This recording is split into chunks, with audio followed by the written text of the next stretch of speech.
Masalah qada qadar itu kan sudah dibicarakan semua ulama di kitab-kitab. Satu, kita mengikuti ahlul hakikah. Idza dzikiral qadar fa'amsiku. Kalau qada qadar sudah dibicarakan fa'amsiku, kamu harus diam di situ. Karena pertanyaannya gini, kalau kamu orang soleh, dan semoga Anda pelatihan jadi orang soleh, itu melihat Allah sudah menentukan semua itu keren. Saya bangga punya Tuhan yang sudah tahu nasib saya kayak apa nanti. Saya betapa malunya punya Tuhan yang tak takoi, Gusti, sebenarnya nasibnya bahagia, mbah roh tapi kira sik. Itu kan ngeri betul. Sehingga kalau kamu soleh itu pokoknya bangga kalau Allah sudah tahu apa yang akan terjadi. Nah, soal kepanikan kita kan kadang kok nang wis ngerti aku celoko, terus gunanya apa aku sholat? Itu kesalahan kita. Kita kecewa kalau sekarang soleh, kemudian akhirnya tidak soleh dan akhirnya kita masuk neraka. Kekecewaan ini namanya khadun nafsi. Kita hanya mikir diri sendiri.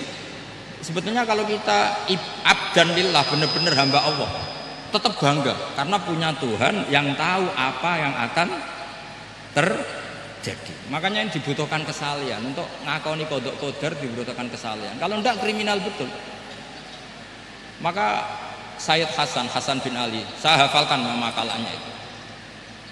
Di antara aturan iman harus iman sama qada qadar.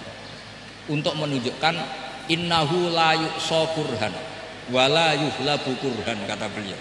Supaya kita tahu bahwa Allah itu tidak dimaksiati secara terpaksa. Kamu bisa enggak bayangkan Allah ngeluh gini, sakjane aku ora seneng maksiat, tapi saya bisa berbuat apa? Artinya apa? Kalau maksiat dan keburukan tidak khairihi wa syarrihi minallah, itu Allah kan kurhan. Faham yang saya maksud? Artinya apa? Kita harus berkeyakinan khairihi wa syarrihi minallah. Tapi kita butuh syariat. Lalu setiap orang nakal berkelit kersane Allah juga masalah. Maka diteruskan makalah beliau, waman hammala dzambahu rabbahu faqad fajar. Dan siapa yang menimpakan dosanya atas nama Tuhannya, maka faqad fajar, dia lacut betul. Wong sing zina kuwe Allah kan gak melok zina, sing maling kuwe ora melok maling, sing beto bak-bak kuwe ora tau beto. Terus kowe muni kabeh krana Allah, itu kriminal betul. Jadi makanya orang soleh itu harus hafalannya banyak supaya niru-niru orang soleh itu. Ini kan enggak ingin soleh tapi pakai akalnya sendiri. Itu bahaya dalam agama, karena agama itu harus ada riwayat. Makanya beliau menyebut 2 kali, siapa yang tidak meyakini khairihi wa syarrihi minallah, maka dia faqad kafar. Karena seakan-akan di dunia ini waqa'a fi mulkihi ma la yuriduhu. Kalau kamu bilang syar tidak minallah, berarti waqa'a fi mulkihi ma la yuriduhu, di kerajaannya terjadi sesuatu di luar kehendak. Tapi waman hammala dzambahu rabbahu faqad fajar, orang yang menimpakan dosanya ditimpakan karena Allah, maka faqad fajar, dia lacut betul. Allah ndak ikut maling, ndak ikut zina, ndak ikut korupsi kok. Ini kehendakmu ya. Nah, kalau kamu bisa paham itu ya sudah, jadi orang soleh saja.